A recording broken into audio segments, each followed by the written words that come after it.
My daughter's cheerleading coach slowly poisoned her with a fake diet plan. I'm a registered nurse. I've been working at Grady Hospital for 15 years, dealing with nutrition-related health issues daily. So when I tell you that I completely missed what was happening to my own daughter for 4 months, you'll understand why I'm still beating myself up about it.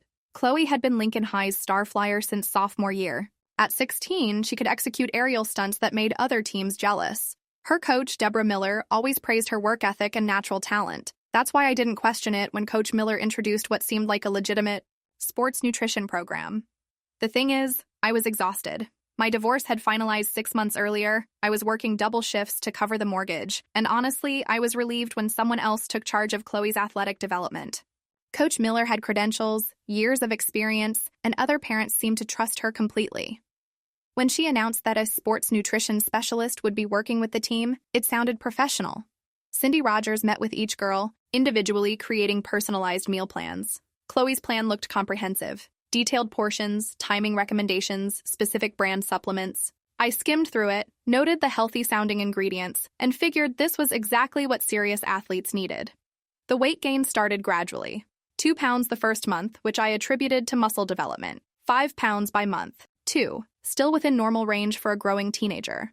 But by month 3, Chloe had gained 15 pounds, and her performance was suffering dramatically. Here's where my nursing background should have kicked in, but didn't. I was seeing the symptoms without connecting them: mood swings, acne breakouts, energy crashes, difficulty sleeping. Instead of investigating the nutrition plan, I assumed Chloe was struggling with teenage hormones and the stress of junior year. Other parents weren't as concerned as I was becoming. Madison Miller, the coach's daughter, had dropped 8 pounds and suddenly seemed capable of advanced stunts she'd never mastered. 2 other girls, Sarah and Emma, looked leaner and stronger than ever.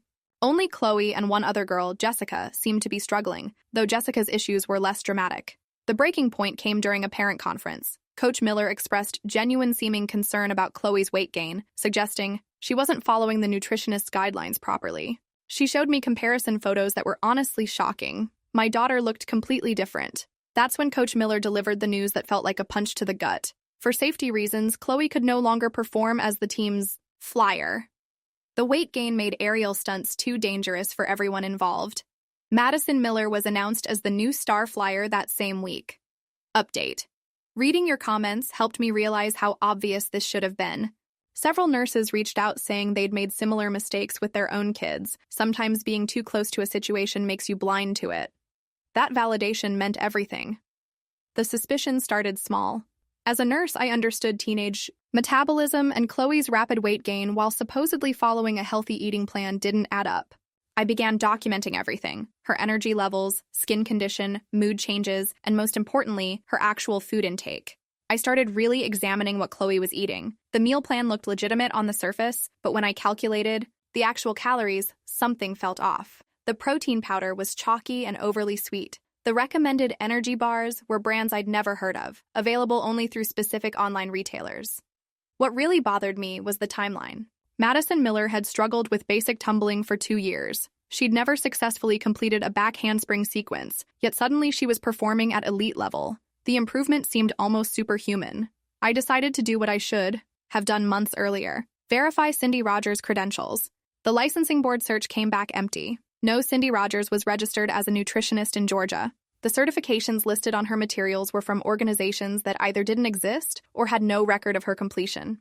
That discovery led me to dig deeper into Coach Miller's connections. Social media revealed a long friendship between the coach and Cindy: college roommates, bridesmaids in each other's weddings, family vacation photos dating back years.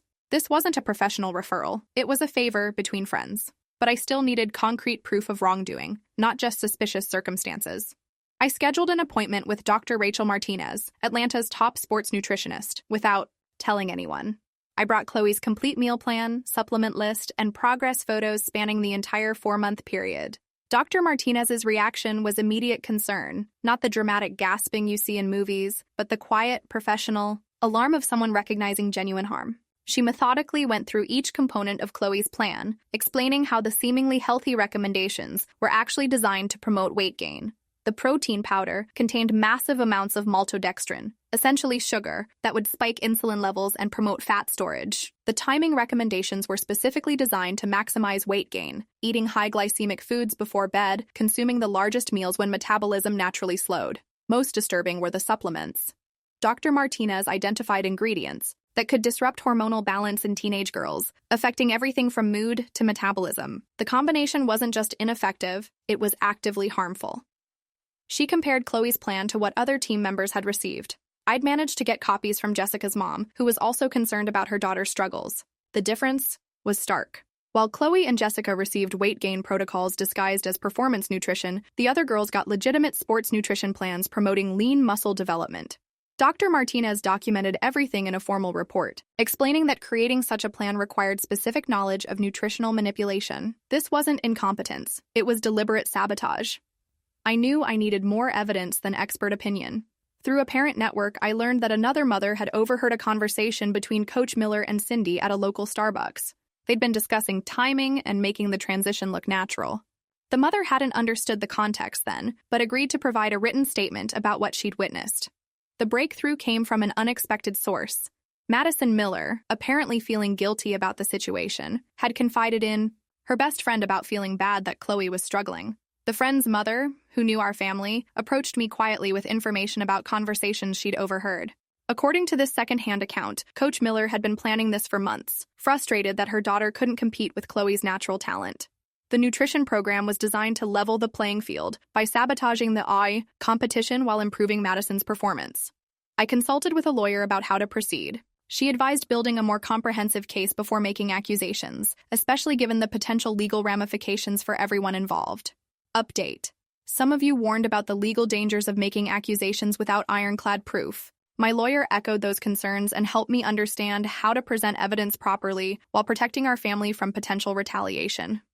The school board meeting wasn't the dramatic confrontation you might expect. I'd requested time on the agenda weeks earlier, listing only concerns about athletic program oversight as my topic. Principal Johnson and the board members expected typical parent complaints about playing time or coaching decisions.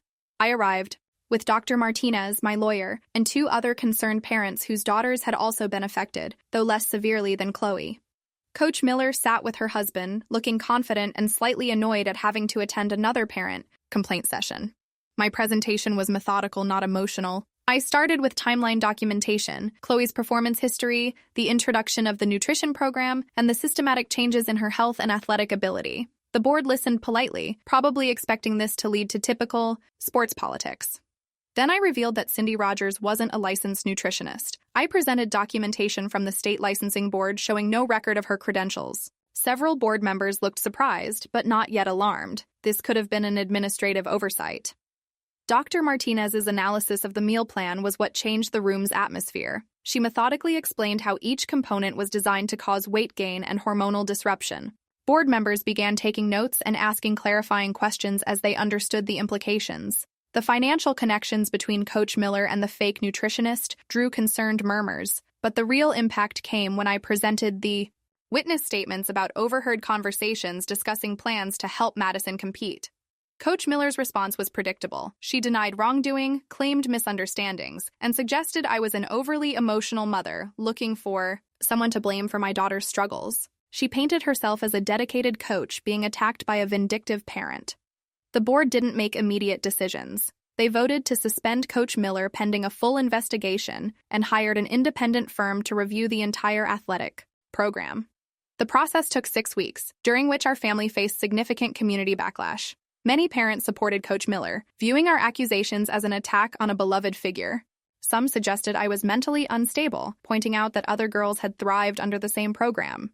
Social media posts questioned my motives and suggested I was trying to destroy the cheerleading program out of spite.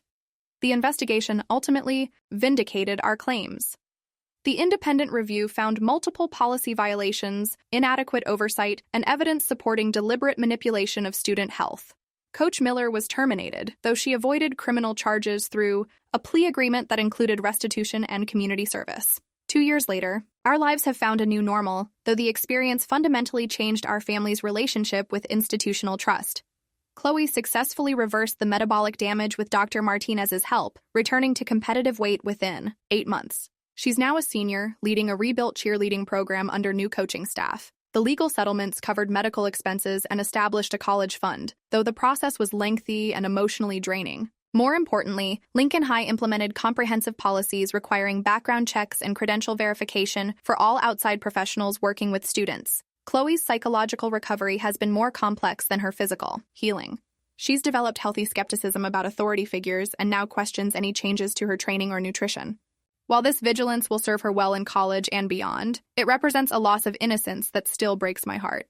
The cheerleading program struggled for over a year. Several talented athletes transferred to other schools, and recruiting? New members proved challenging. The new coach, with proper credentials and oversight, has slowly rebuilt both the team's performance and the community's trust. Coach Miller moved to another state, where she now works in retail rather than education. Madison Miller transferred schools after facing ongoing harassment from classmates who blamed her for the scandal. While I believe she was an innocent victim of her mother's scheme, the community's reaction was unfortunately harsh. Update. Many of you have asked about Jessica, the other girl who was affected. Her parents chose not to pursue legal action, but she received the same medical treatment and support. She's doing well now, and has become one of Chloe's closest friends through this shared experience. The most significant outcome has been increased awareness among parents about verifying credentials and questioning authority when their children's health is concerned. Several other schools in our district have reached out for guidance on implementing similar oversight policies. This experience taught me that professional expertise in one area doesn't automatically translate to good judgment in others. My medical background should have made me more suspicious, not less, but emotional exhaustion and misplaced trust created dangerous blind spots. Looking back, I realized the signs were there from the beginning. I just wasn't ready to see them. Sometimes the people we trust most are the ones capable of causing the greatest harm, especially when they hide behind institutional authority and professional facades. Would you have trusted a coach's nutrition program without independently verifying the specialist's credentials? Or would your parental instincts have kicked in sooner than mine did?